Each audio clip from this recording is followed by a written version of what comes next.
It's Monday, June 22nd. This is CTV at 6. Here's what's making news tonight. What's being called the future of shipping makes a call to the Maritimes. It's been serving the community for 65 years, so why is this club closing now? Rain moves into much of the Maritimes tomorrow with wet weather lingering into the evening and night. Live from our Maritimes News Center, this is CTV News at 6. Here is Todd Battis. Good evening. We'll get to those stories in a moment, but we're going to begin with the economy tonight. The latest numbers released earlier show inflation in this country rose last month to the highest level in more than 2 years, surprising even economists. It was driven almost entirely by high fuel costs. CTV's Emma Convey has reaction here at home. The cost for a liter of gas remains expensive for Maritimers, an over 30% increase in the last year as of May, as the conflict in the Middle East keeps prices high. It seems that it's just gone up, and it doesn't seem to be showing signs of stopping. The latest inflation figures from Stats Canada found Canada's inflation jumped to 3.2% in May, up from 2.8% in April. We've seen the dollar really weaken in the last few weeks, and that, of course, makes the price of everything that we bring in from abroad a little more expensive. So that's another concern, I think, for the central bank. Not great news overall here from this report from StatsCan today. The report highlights Canada's biggest increases. Gasoline up 33.2%, energy up 22.2%, non-durable goods up 7.4%, and food up 4.3%. Not great news, according to Maritimers. Because I have a kid growing up, here as well. I want her to be able to have a job. I want her to be able to have her own car. I want her to be able to afford rent. I don't want to see, I'm barely scraping by. I feel lucky that I have a good job and affordable housing and everything, but it seems that in the last few years that's becoming less and less common for people. And there's more issues with homelessness and addiction. The inflation, it's unreal because a high cost of living of people that can't live because they got no money. The money is tight. Now, Todd, it's not just groceries or rent or gas. It's all of the above impacting Maritimers. Those I chatted with today are just frustrated. They just don't see it coming to an end anytime soon. Todd? No, they certainly don't. Emma Convey at the pumps in Halifax this evening. Thank you. And some more concerning numbers. After unprecedented growth, there's a new trend in New Brunswick. Fewer people are moving to the province. More are moving out. CTV's Anna Madden now on the risks that brings. New Brunswick's estimated population is over 500 people lower than the same time last year.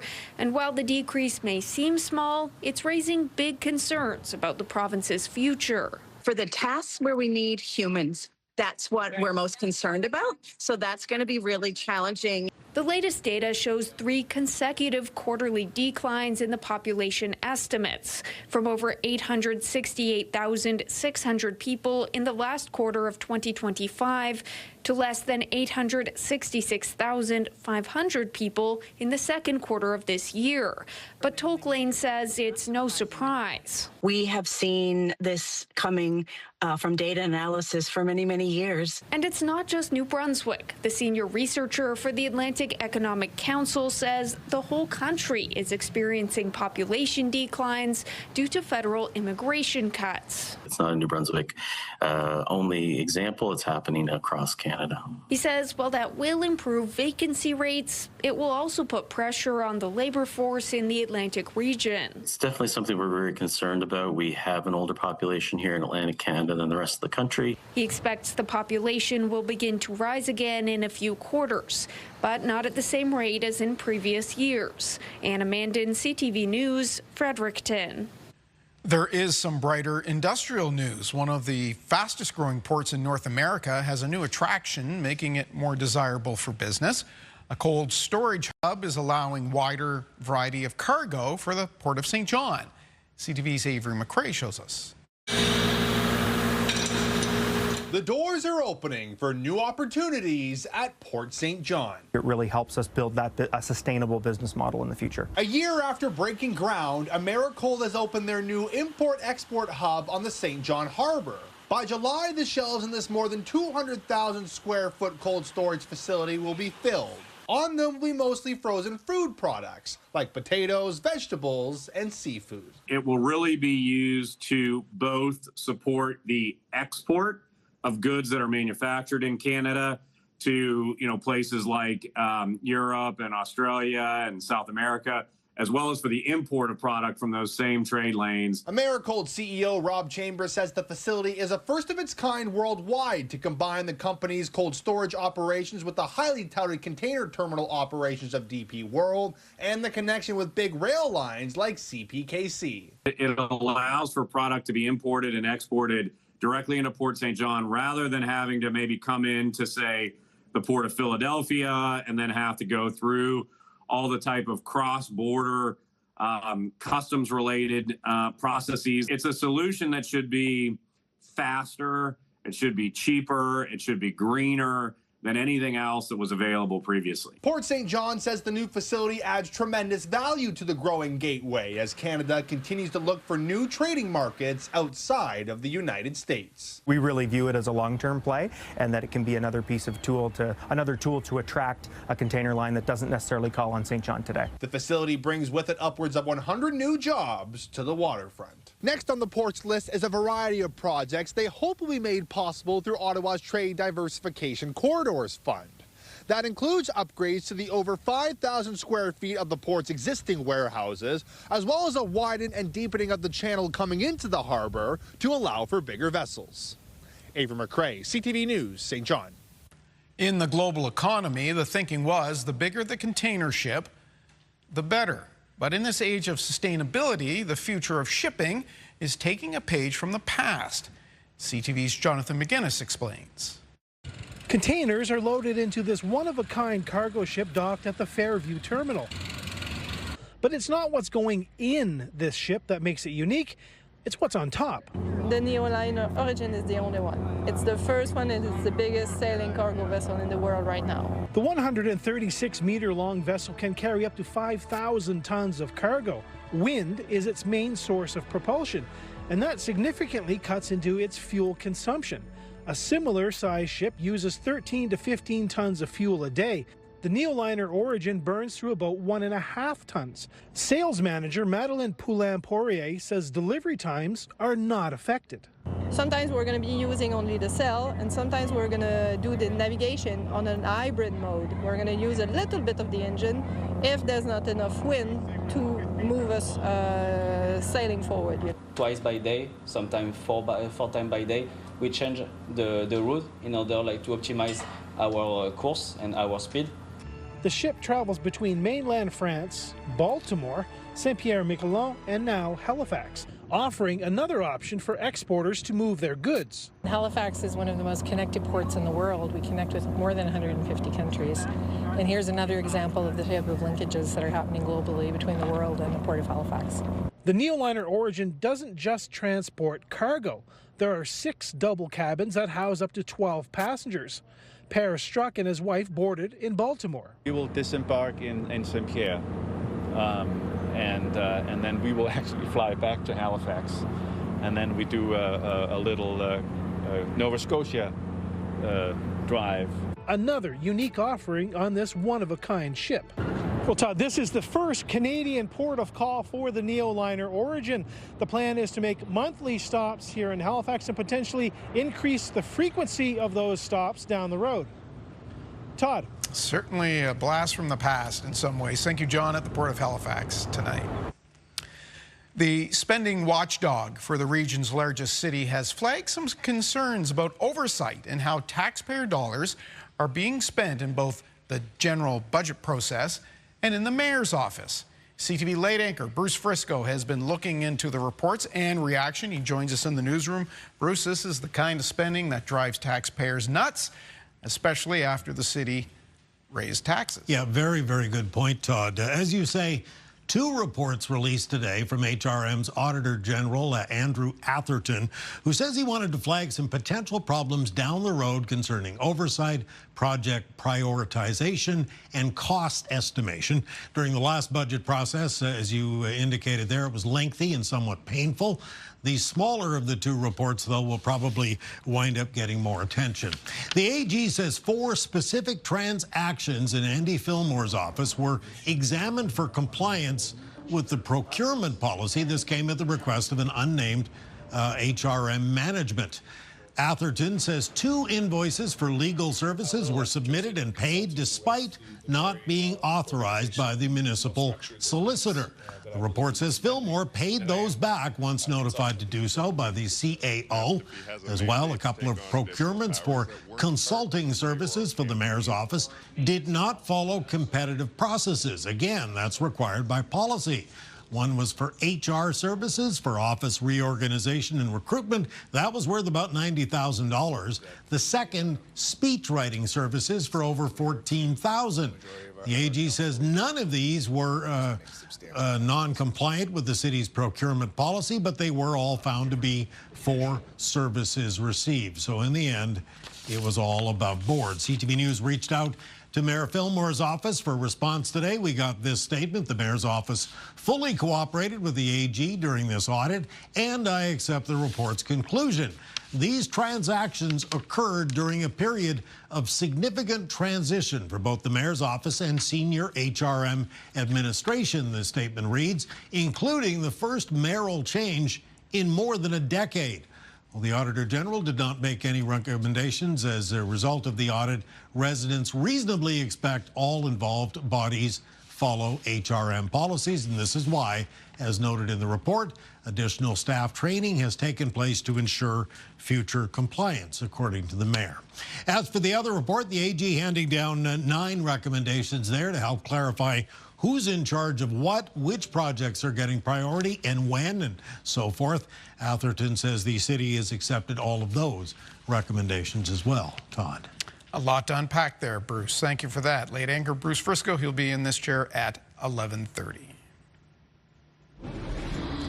There's a live look right now at Burnt Coat Head on the Minas Basin, where it's currently 19 degrees. Let's bring in Kayla Mitchell now in the Weather Center, and it was a pretty decent day across the board. A little cooler in some spots, mostly along the coast, I take it? That's right. So Burnt Coat Head there, reporting temperature near 19 degrees, but parts of the Atlantic coastline of Nova Scotia seeing some temperatures right now between around 14 and 18. Now, you get away from those sea breezes for those coastal areas, and a lot of temperatures for communities in the Maritimes are still up in the low 20s. As we take a look at winds around the region, they're mostly out of the south. They're going to continue that way for this evening and tonight. They're being sustained in a lot of cases between about 10 and 20 kilometers per hour. Pretty light breeze for us, and a few gusts getting up close to 30 kilometers per hour. Now, there's a mix of sun and cloud around the Maritimes at the moment, and accompanying that is a few spotty showers in the north of New Brunswick. And there is some thunderstorm activity ongoing through northern areas of Maine, as well as over the St. Lawrence River Valley and through Quebec. And there is still a chance that a few more of these thunderstorms can move into northern and western areas of New Brunswick as we make our way through the first part of this evening. However, making our way through tonight, most of those showers should be coming to an end. In the meantime, we will see increasing cloudiness around the Maritimes, some fog patches developing for tonight, and we have a weather system on its way in for tomorrow. It's a low-pressure system making its way through the eastern United States. You can see it's pushing rain and thunderstorms to many cities around the eastern U.S., including through Washington, New York, and Boston. That weather system is going to be headed up towards Cape Cod. As it does so, that rain is going to be moving up towards the northeast with it, and that'll bring it into the Maritime region. Now, right now, Todd, this doesn't look like it's going to be a problematic amount of rain for the Maritimes. Good, maybe summer soaking, though, with some areas picking up between 15 and 40 millimeters of rain, a little bit less than that for a couple parts of the Maritimes. But I will go through that in detail when I'm back a little bit later on with the extended forecast. All right, and we'll see you then. Well, you know it's summer when local strawberries are out. That brief period when we're reminded of what strawberries are actually supposed to taste like. Well, CTV's Vanessa Wright was given the enviable task of heading out to see how the crop is shaping up. It's the first week of summer, which means fresh fruits are ripening. In Great Village, Nova Scotia, one of the province's largest strawberry farms has gotten off to a slow start. So far the season's about 7 days late. It's a little bit late, but I'm still optimistic that the season's going to be okay. Lucky for them, Mother Nature has been cooperating. So with the rainfall that we've had so far, it hasn't been too much, to be honest with you. It's been, in my opinion, just the right amount. My dream weather is 6 days of sun and 1 day of rain. The ideal combination to get these sweet strawberries that are almost always in popular demand this time of year. Well, everybody's always excited when the strawberry harvest starts. There's always a big demand. Of course, the supply is quite limited, so the price is high, and we're kind of still in the very, very early days of the strawberry harvest. So. Masstown Market gets all its berries from Millen Farms, a decades-long commitment to supporting local. Strawberries are probably the #1 produce item between, as far as the dollar value and the number of units you sell between now and September, probably, yeah. Back at Millen Farms, peak strawberry season starts on the 1st of July. If all goes well, they'll be harvesting until October. It's hard to say what will happen later in the summer months, but I think it'll be okay. Everybody's pretty interested in Canadian products and supporting their own country, so hopefully we can keep up that momentum. So that the best berries will be in stock for what's shaping up to be a fruitful season. Vanessa Wright, CTV News, Great Village, Nova Scotia.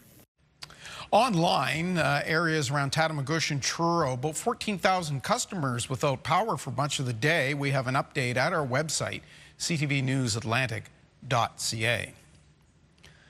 One member of New Brunswick's Community College class of 2026 is graduating with a remarkable story of dedication in the face of a tough diagnosis. We get that story from CTV's Nick Moore. It was going really well. I was loving my program. When Samantha Keys enrolled at NBCC St. John in the fall of 2024, she could have never known just how life-changing it would be. Getting really good marks, never missed a day. Samantha was well into her first year of the early childhood education program when in February of 2025 she went to her doctor with pain symptoms. At 28 years old, Samantha was eventually diagnosed with an aggressive form of breast cancer. And it turns out I have the BRCA1 gene mutation, which is actually called the breast cancer gene mutation. The shock of learning she had cancer was quickly followed by the worry of having to leave school, but Samantha was driven to make it work. And I ended up being able to do my chemotherapy on Fridays when I didn't have classes, have the weekend to recover, so I was able to still go to my classes while I was undergoing my 5 months of chemotherapy. I had my double mastectomy in the summer between first and second year. Today, Samantha is doing well and had her last radiation treatment in November. I'm honored to represent this year's graduates. On Friday, Samantha graduated with honors as a class valedictorian. I will never forget the encouragement, flexibility, and genuine care that my instructors, friends and cohorts, counselors, and other members of NBCC have shown me during my time here. She achieved highest academic standing in her program and also received the Governor General's Academic Medal for highest standing on campus overall. I just focused on my studies and focused on something that I knew that I could do well in and something that I could control. Samantha says she hopes her story inspires people to follow their goals as well as raise awareness about cancer screening. She's also beginning a new job tomorrow. Thank you. Nick Moore, CTV News, St. John. Get the Maritimes' top stories, breaking news alerts, and watch live. Download the CTV News app.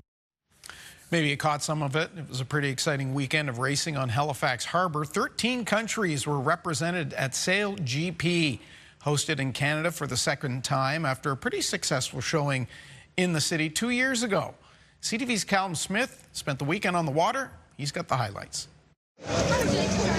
The crowd filters into the temporary grandstand, ready for a day of high-intensity racing, a sight to behold. Sail GP is Grand Prix racing on water, and these are high-tech, super-fast foiling catamarans. They're foiling above the water. It's a short course race, stadium racing, right in front of the fans here on the shoreline. Hosted in places like Rio de Janeiro, Bermuda, New York, and Halifax, the latter starting to make a name for itself after hosting in 2024. This is a fan-favourite destination celebration on the calendar. Halifax ticks all those boxes, and you know the Canadian crowd out here, I can hear them now. Look, the Canadian crowd out here are really pumped for the team. Indeed, the fans were eager to take in the action. You have to see it in person. It's quite something to see the boats go so fast.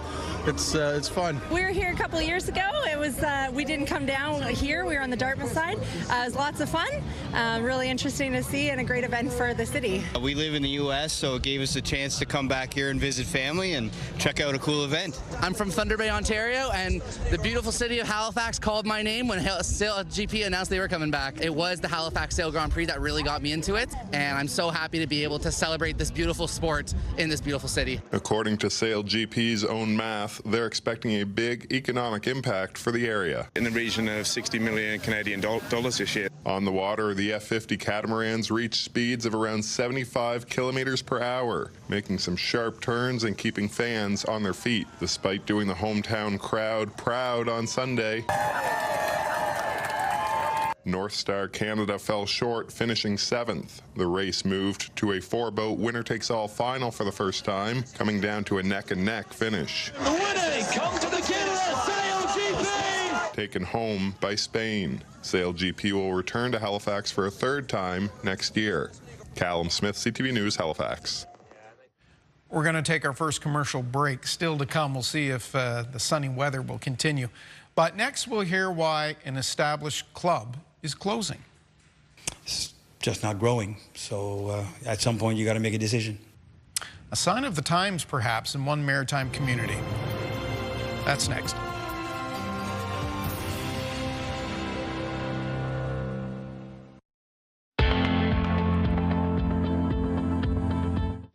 This is the Campfire Conditions Report, brought to you by Pine Acres RV, where customers become friends. And if you're in the province of New Brunswick, you are currently allowed to have a campfire. For the province of Nova Scotia, most parts are allowed to have a campfire between 7 p.m. and 8 a.m. Now, if you're in Pictou, Antigonish, Guysborough, Richmond, or Inverness counties, you're allowed to have a campfire between 2 p.m. and 8 a.m. And for Prince Edward Island, campfires are currently permitted, with domestic brush burning allowed between the hours of 2 p.m. and 8 a.m. Remember, those provincial restrictions are valid until 2 p.m. on June 23rd.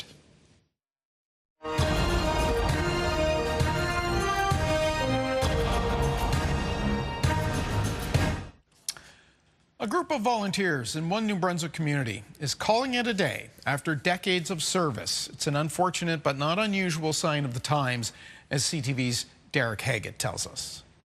For 65 years, a group of dedicated volunteers have been serving the community of Shediac, but that's all coming to an end. The Shediac Lions Club has announced it will be ceasing all activities. I think we're down to 7 members, and it's just not growing. So at some point, you got to make a decision. Since 1961, the Lions have held countless fundraising events and have supported local schools, charities, and organizations. There's been a lot of stuff and things that have been done by the Shediac Lions Club for the Shediac area. So it's the passing of an era. The mayor says it's a great loss, but perhaps no one will feel it more than the local food bank. Always knew that they were game to come and do our fundraisers for us, and they also did other things on the side, like for just the greater community, so it definitely is a loss for us. But Cormier will remain a Lion. He and a few others will join a Moncton club.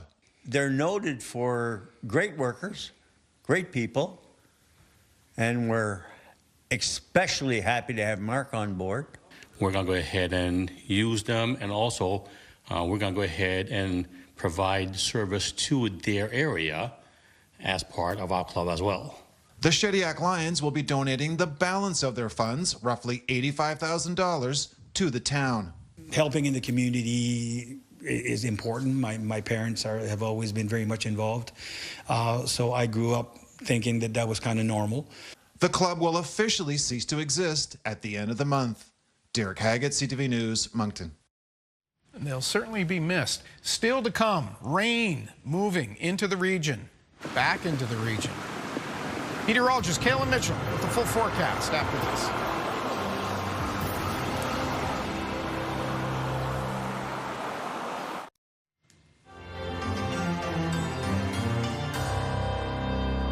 Just a perfect first full day of summer in Sydney. And we thank Daryl Reeves for that beautiful drone shot. Look at that blue sky. Wow. Kayla Mitchell here with our look at the first full day of summer. What did I hear we're aiming for, Todd? 6 days of sun, one day of rain?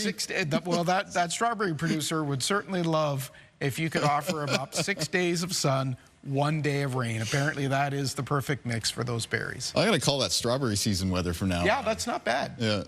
Well, we've got the 1 day of rain, and that's coming up for tomorrow in the Maritimes. We'll see how much sun follows in behind it. Well, they've got some heat right now around the south coast of BC. Look at Victoria, really hot, sitting at 29 degrees at this hour. Kind of still earlier in the day for them. 23 degrees at Vancouver right now, 23 at Prince George and at Fort St. John. Looking up north right now, we've got 23 at Whitehorse, 19 degrees at Yellowknife, and into the prairies, 13 degrees at Calgary. A severe thunderstorm watch out, though, for southern areas of Saskatchewan. Regina right now sitting at 20. Winnipeg with a mix of sun and cloud, 22. Calwood a little bit cooler, some cloudy periods, sitting at 7 degrees. Southern Ontario, mild. 19 right now, Toronto, and 20 at Ottawa. Got 23 at Montreal, 24 at Quebec City. There's a severe thunderstorm watch as well on the western side of the St. Lawrence River Valley. And on the eastern side, as we move into the Maritimes, we've got 24 at Fredericton right now, 18 at Halifax, 19 at Charlottetown, and then Newfoundland, St. John sitting at 12 degrees right now, and a mix of sun and cloud. Taking a look at our timeline for cloud cover and precipitation. So as we make our way through this evening, there's a couple spotty showers in the north of New Brunswick, and still a chance, at least through the first part of this evening, of an isolated shower or thunderstorm coming into western parts of New Brunswick. Now, any showers or thunderstorms that are around for that part of the Maritimes will be coming to an end as we make our way towards midnight. Overnight, increasing cloudiness, fog patches, and the start of some light rain in southwestern Nova Scotia.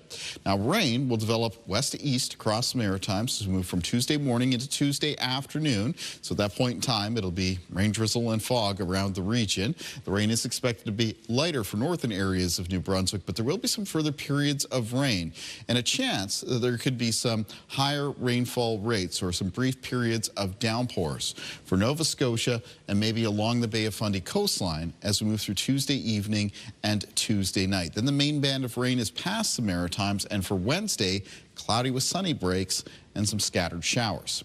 Taking a look at rainfall amounts from now all the way through until about 8 a.m. on Wednesday, you can see that a good portion of the Maritimes, including Nova Scotia, parts of Prince Edward Island, the south of New Brunswick, could pick up some rainfall totals between around 15 and 40 millimeters. And the rain is expected to be lighter into northern areas of New Brunswick, where it's about 5 to 15 millimeters of rain.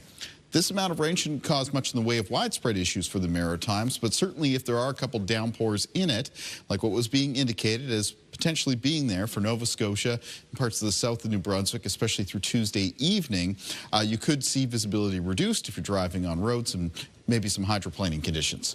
Now, winds in the forecast for tonight and for the first part of tomorrow are mostly out of the south. They do pick up to become a little bit gustier in the afternoon with some gusts between 20 and 40 kilometers per hour. And late Tuesday night to early Wednesday morning, with the winds being out of that south and southeast wind direction, if you're in a community in northern Inverness County in Cape Breton, some of the peak gusts, again, basically Tuesday overnight, could get up between 70 and 90 kilometers per hour before diminishing Wednesday morning.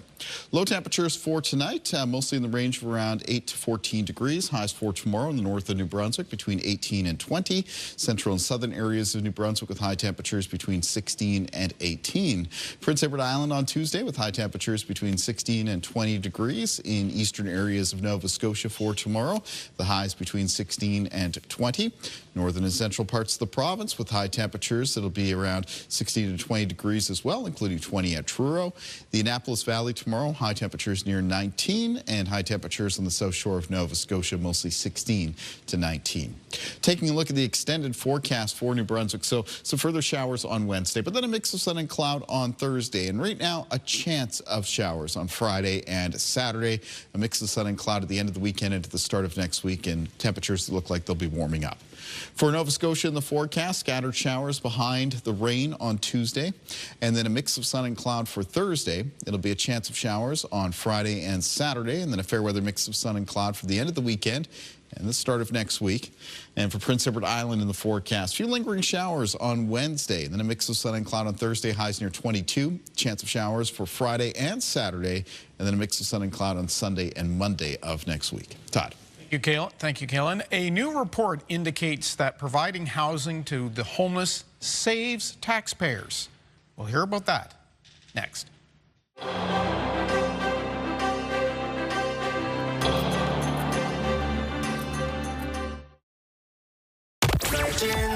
Okay, so we're back at it. Stop the pump tomorrow, 7 a.m. for your chance to win some money at the gas pump. And join us after 8 a.m. for your chance to win a $200 Superstore gift card.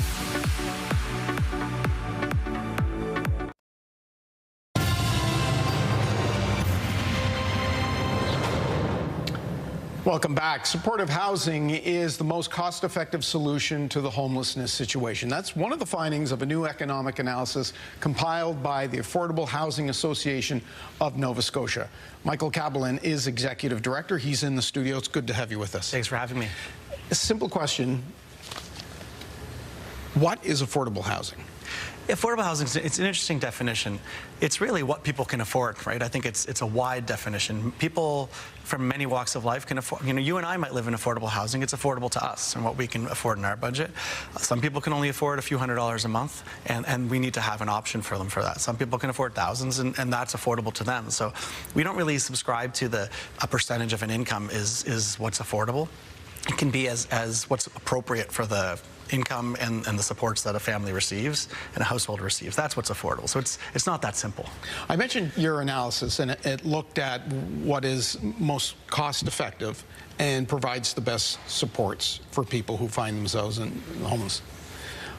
How does that work in terms of best value? Because you lay out some options and how you got to this point. Yeah, our report really shows that, we're managing the housing crisis and in particular people experiencing homelessness through emergency systems. So people are accessing hospitals, people are accessing shelters, which are meant as an emergency system. People are often finding themselves incarcerated or in long-term care. We kind of sought out to figure out, we know those emergency systems are very expensive for various reasons. You've got to offer a multitude of common supports to folks in a hospital, nursing, doctors, healthcare, orderlies, and the same flows through in all those systems. And we know that supportive housing is often much less costly because the supports are custom to the individual's needs. And housing more generally is much less costly than those emergency responses. So what we found really is it's 25 to 50% of the cost of any of the other options that are available. A supportive housing unit per month or per year costs about 25% of the cost of running a shelter bed or a hospital bed or a spot in a correctional facility.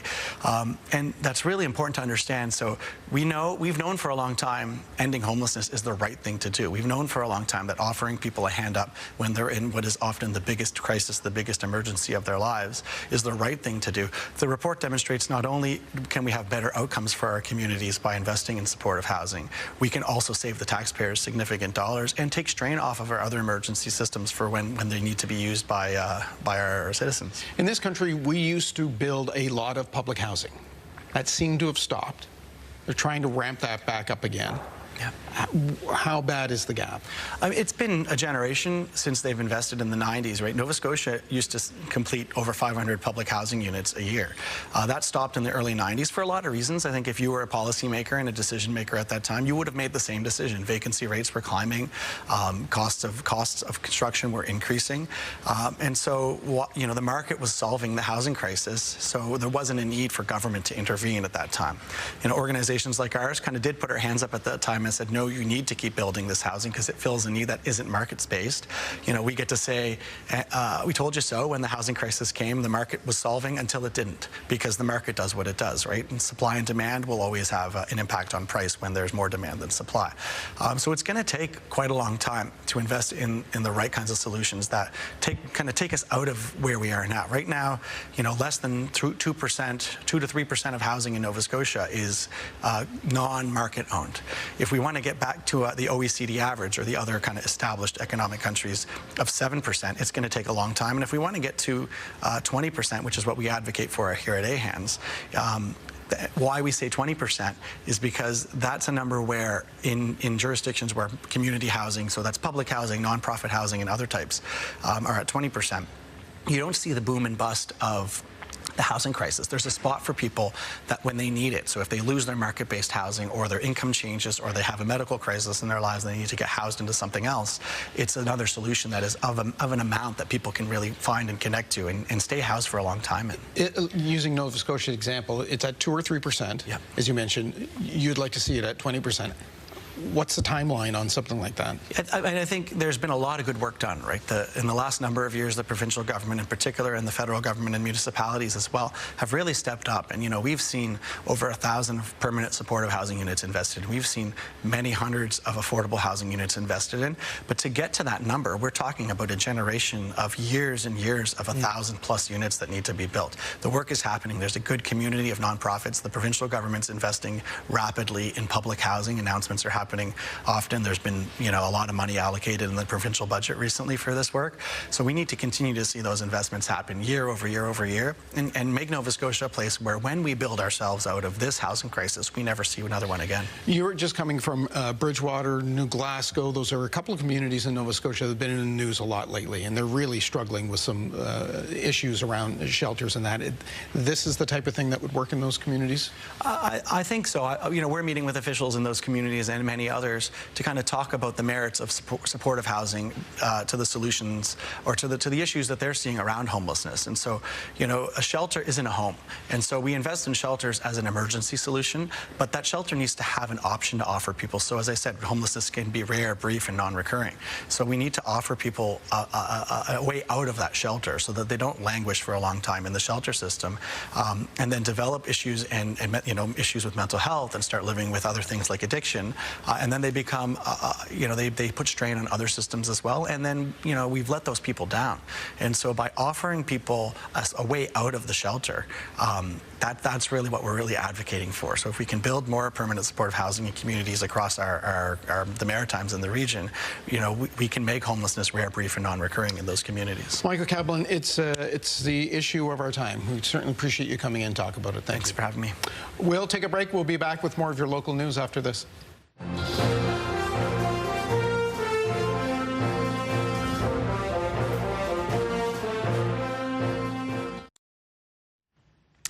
In medical news, if you're wondering where the hot weather is, we found it. Parts of Europe coping with intense heat. CTV's Amanda Debison has the details in tonight's Life. We begin with health concerns following extreme heat in parts of Europe. France is enduring a grueling heat wave with temperatures soaring above 40 degrees Celsius. The National Weather Service describes the situation as a plateau of unrelenting heat, not expected to ease until Friday. Many areas, including Paris, experienced record-breaking hot nights. Hundreds of schools closed on Monday, and authorities cracked down on public alcohol consumption due to health risks. The UK also issued an extreme heat warning for southern England and parts of Wales. The World Health Organization reports over 200,000 heat-related deaths in Europe over the last 4 years. Authorities say confirmed cases of the Ebola outbreak in eastern Congo have reached 1,003, including 254 deaths. The Ebola outbreak, caused by a rare strain of the virus, which has no vaccines or treatment, has been the worst ever after just a month. Officials admit there could be far more cases they still don't know about, and that the peak of the outbreak is still ahead. Finally, parents and caregivers may want to listen up. A new study is suggesting being distracted by a phone may be impacting the relationship with the adolescents in their life. The researchers surveyed 600 adolescents who were between the ages of 12 and 17. They were asked how attentive their primary caregiver was to their phone during family interactions. The researchers also looked at how the adolescents reported on the strength of their emotional bond with their caregiver. The study found the adolescents who perceived their caregivers were frequently distracted by their phone felt less confident relying on the adults for support. The young people were also more likely to report feeling less secure in their relationships. The research was published in the journal Frontiers in Psychology. With Health and Medical News, I'm Amanda Debison for the Lifeline.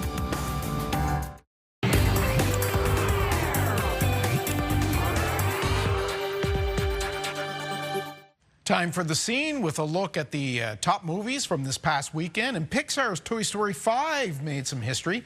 with a huge opening. CNN's Rick Damigella has a countdown. Stop smiling! Scary Movie fell from 3rd to 5th place with $6.7 million. All these rooms, this place built some. Backrooms stuck around in 4th place on ticket sales of $7.3 million. It's weird how you two are dating all of a sudden. Obsession slipped from 2nd to 3rd with $14.2 million. What are you gonna do? Full disclosure to the whole world. Steven Spielberg's Disclosure Day landed in 2nd with $17 million. It's good to be back. Toy Story 5 was the weekend's big winner as Pixar's latest animated adventure made $160 million at the domestic box office. That marks the biggest opening weekend this year and breaks the franchise's opening weekend record previously held by 2019's Toy Story 4. In Hollywood, I'm Rick Damigella.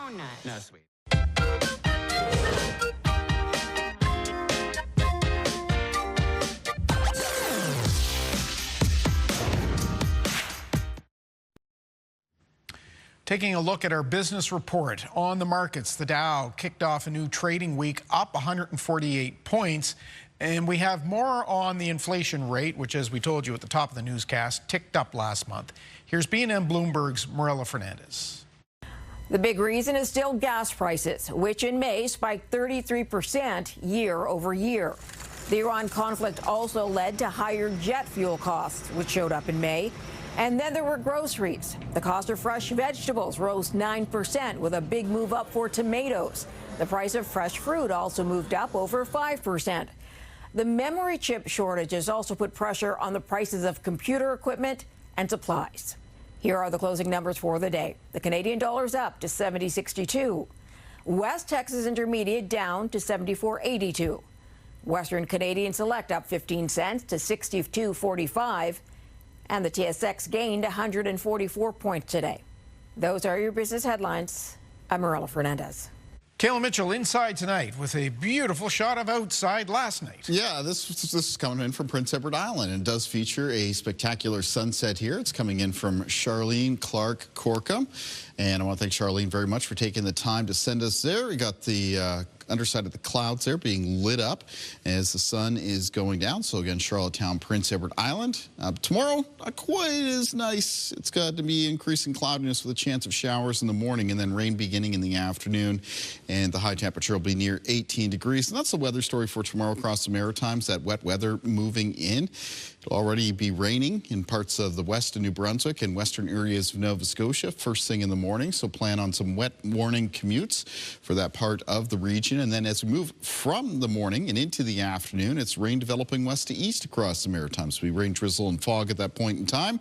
And in a lot of cases, that wet weather is going to carry on into Tuesday evening and Tuesday night, especially for Nova Scotia and Prince Edward Island. Now, high temperatures tomorrow around the Maritimes will be mostly topping out around the mid to high teens. There might be a few communities that manage to squeak out 20 degrees.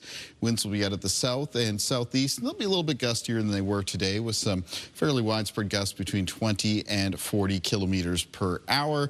And behind this weather system, there'll be some scattered showers for Wednesday, and then Thursday looks like it's going to be another nice day. Todd. All right. Thank you, Kalen. We'll see you tomorrow. It's pretty windy around here. Here's another part of the world who knows what to do with the wind. Finally, for us tonight, the world's largest kite festival took to the skies over Denmark this past weekend. 25,000 kites flew over the beaches of Fan. That's a small Danish island on the North Sea coast. Kite flyers from 26 countries gathered to fill the skies with all kinds of shapes and sizes and colors. Some of the kites were as large as houses, we're told. Others a little more intricate. Engineering, detailing being shown off, lots of craftsmanship. Fan's combination of steady coastal winds and expansive open beaches has made the island one of the world's leading destinations for kite flying. They've been doing this for more than 4 decades now. That is our look at the day here at home. Bruce Frisco has the late update. The web and the app has news anytime. I'm Todd Battis. Hope to see you right back here tomorrow. Good night.